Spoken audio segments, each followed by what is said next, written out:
চলে এসেছি রান্নাঘরে আপনাদেরকে সাথে নিয়ে, যে রান্নাঘরটা আপনাদের খুব চেনা আর পরিচিত। আপনারা সকলেই আমার সাথে থাকেন এই রান্নাঘরে থেকে আমার রান্নাগুলো দেখে নেন। আর রান্নাগুলো কেমন হয় সেগুলো কিন্তু আপনারা আমাকে একটু কমেন্ট করে জানাবেন। আর বলবো যে কোনো রান্না যদি দেখতে চান সেটাও আমাকে কমেন্ট করবেন। আর আমার ভিডিও যদি আপনারা ফেসবুক থেকে দেখে থাকেন তাহলে ফলো করে দেবেন, ইউটিউব থেকে দেখলে লাইক, সাবস্ক্রাইব আর শেয়ার করে দেবেন। আর সাথে থাকুন, দেখে নিন। আজকে আমি তৈরি করে দেখাবো ভিন্ন স্বাদের রসমালাই। যে রসমালাইগুলো মিষ্টির দোকানে পাওয়া যায় সেই রসমালাই তো আপনারা সকলেই হয়তো জানেন কম বেশি, যারা জানেন না হয়তো তৈরি করেও নিতে পারবেন। আমি যেটা করছি আজকে সম্পূর্ণ একটু আলাদা, আর খেতে কিন্তু বলবো যে অসাধারণ। এক কথাতে বলবো অসাধারণ, খুবই সুন্দর হবে খেতে। আর তৈরি করাটাও একটু সহজভাবে আমি এই রসমালাইটা দেখাচ্ছি। আপনার সাথে থেকে দেখে নিন, ঝটপট তৈরি করে নিতে পারবেন। আর পরিবারের সকলকে ইচ্ছে হলেই রাত্রেবেলায় রুটির সাথে পরিবেশন করে দিতে পারবেন। বাড়িতে গেস্ট আসলেও আপনি চাইলে তৈরি করতে পারবেন। তো সাথে থাকুন, আর আমি যেভাবে রসমালাইটা তৈরি করছি আজকে দেখে নিন।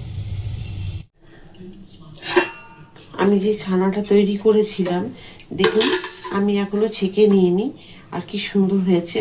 আমি এমনিই রেখে দিয়েছিলাম, এখন এটাকে আমি ছেঁকে নেব। আজকে আমি তৈরি করব রসমালাই। ছানাকে খুব ভালো করে এখানে মেখে নিয়ে দেখুন আমি কড়াইয়ে তুলে দিয়েছি। তো কড়াইয়ে তুলে এখন এটাকে আমি একটু বেশ সুন্দর করে একটু শুকিয়ে নেব। তো চলুন আপনাদের দেখাবো। এর মধ্যে আমি একটু প্রথমেই দুধ দিয়েছি, যেটা আমার ভিডিওটা হয়নি। আবার এখানে আর একটুখানি গুঁড়ো দুধ দেব।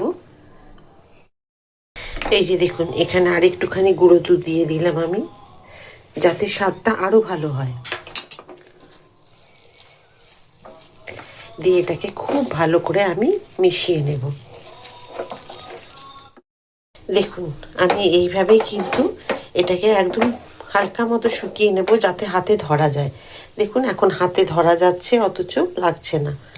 তো চলুন ঠান্ডা হয়ে যাক, তারপর আমি আপনাদের দেখাচ্ছি। আমি একটা থালার মধ্যে নামিয়ে নিলাম, দিয়ে এইভাবে একটু ঠান্ডা করে নেব ছড়িয়ে। এইরকম বাটির মাপে আমি 1.5 বাটি গুঁড়ো দুধ নিয়ে নেব। আপনারা যে কোনো গুঁড়ো দুধ নিতে পারেন। তো আমি যেটা বাড়িতে চা খাই সেই গুঁড়ো দুধ দিয়ে তৈরি করছি। তো এটাকে আমি একটু উষ্ণ গরম জলে এটাকে গুলে নেব। এখানে দেখুন উষ্ণ গরম জলের মধ্যে একটুখানি আগে গুলিয়ে নিলাম 1 বাটি, দিয়ে গ্লাসে গুলিয়ে নিলে খুব ভালো হবে। আপনারা এটা লিকুইড প্যাকেট দুধ দিয়ে বা গরু যেরকম দুধ আপনাদের বাড়িতে আসে ওই দিয়েও করতে পারেন। যে এটা করলে খুব সহজ হবে, আরও খুব টেস্টি হবে। আরও 1/2 বাটি নিয়ে নিলাম। বাটিটা লেগে আছে, এটুকু আমিও নিয়ে নিচ্ছি। এখানে যে আমি দুধ গুলে নিয়েছি সেটা এখানে বসিয়ে দিলাম, একটু ফুটে যাক, তারপর আমি এগুলো ততক্ষণ তৈরি করে নিই। ঠান্ডা হয়ে গেছে, এবারে আপনারা এটাকে যেরকম খুশি শেপ দিতে পারেন। আচ্ছা আমি যেটা দেখাচ্ছি আজকে রসমালাই, এটা ছানা তৈরি করে আমি এটাকে শুকিয়ে নিলাম গুঁড়ো দুধ দিয়ে।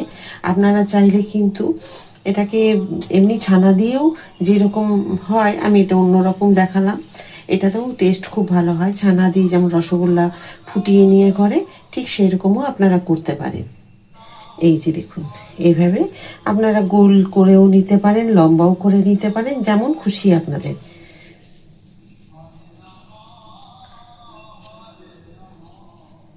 এই যে এইভাবে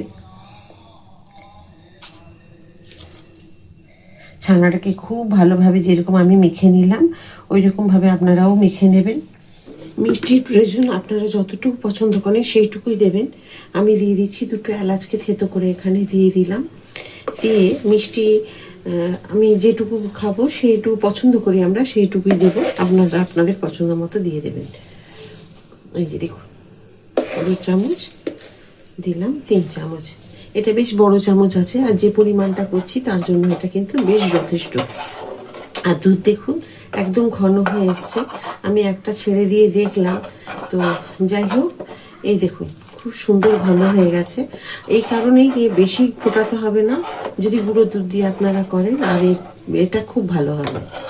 গ্রেভিটা যেটা দুধ দিয়ে যেটা মালাইটা সেটা খুব সুন্দর হবে। এই দেখুন একদম ঘন হয়ে যাবে। এবার আমি একটা একটা করে এগুলো সব দিয়ে দেব, দিয়ে ঢাকা দিয়ে দেবো একদম লো ফ্লেমে। 5 থেকে 7 মিনিট ঢাকা দেওয়া থাকবে। দেখুন কি সুন্দর হয়ে গেছে, ঘন হয়ে গেছে ফুটে। আপনাদের দেখাই একটা, এর থেকে আর ঘন করব না। এই যে দেখুন, এরপর আমি দিয়ে দেব উপর থেকে একটু খোয়া, যেসব খোয়াগুলো আমাদের বাড়িতে এনে রাখি সেইগুলোই আমি গ্যাসটা অফ করে দিলাম, একটুখানি ছড়িয়ে দিলাম। দিলাম একটু কাজু কিশমিশ।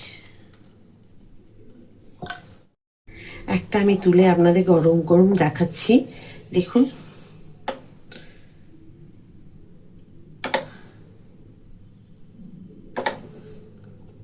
আপনারা এটা যদি মালাইটা যদি আপনারা আরও একটু পাতলা রাখতে চান রাখবেন, কিন্তু এটাই কিন্তু বেশ ঘন ঘন হয়ে আছে।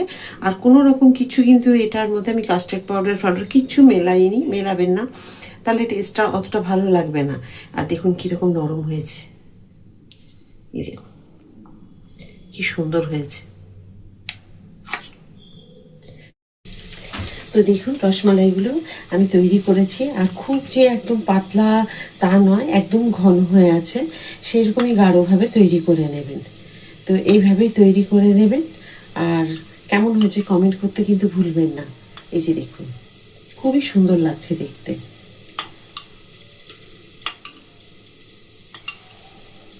অনুষ্ঠান বাড়িতে গেলেও কিন্তু এরকম ঠিক বাটিগুলোতেই রসমালাই দেয়। তো কেমন হয়েছে বলুন সাজানো, এটাও বেশ ভালো লাগছে দেখতে। ওপর থেকে একটা করে গোলাপের পাপড়ি দিয়ে দিলে আরও ভালো লাগবে, বা কেশরের ধাগা দিয়ে দিলেও ভালো লাগবে। আপনারা আপনাদের মতো সাজিয়ে নেবেন। আমি আমার মতো করে সাজিয়ে নিয়েছি, নেওয়ার পরে এবার আমি রেখে দেবো ফ্রিজে। ফ্রিজে রেখে দিলে একটু ঠান্ডা হয়ে গেলে খাবার সময় কিন্তু ভীষণ ভালো লাগবে। আর রুটি, লুচি, পরোটা, ভাত, মুড়ি যার সাথে খাবেন, মিষ্টি তো তার সাথেই চলবে। সব সময় আমরা মিষ্টি যারা ভালোবাসি খেতে, সব জিনিসের সাথে যে কোনো সময় খেতে ভালোবাসি। তো আশা করি ভালো লেগেছে আজকের এই রসমালাই। যদি ভালো লাগে অবশ্যই তৈরি করে একবার খাবেন। আবার একটা নতুন রান্না নিয়ে আপনাদের সকলের কাছে আমি চলে আসবো। সবাই খুব ভালো থাকুন। রাধা রাধা।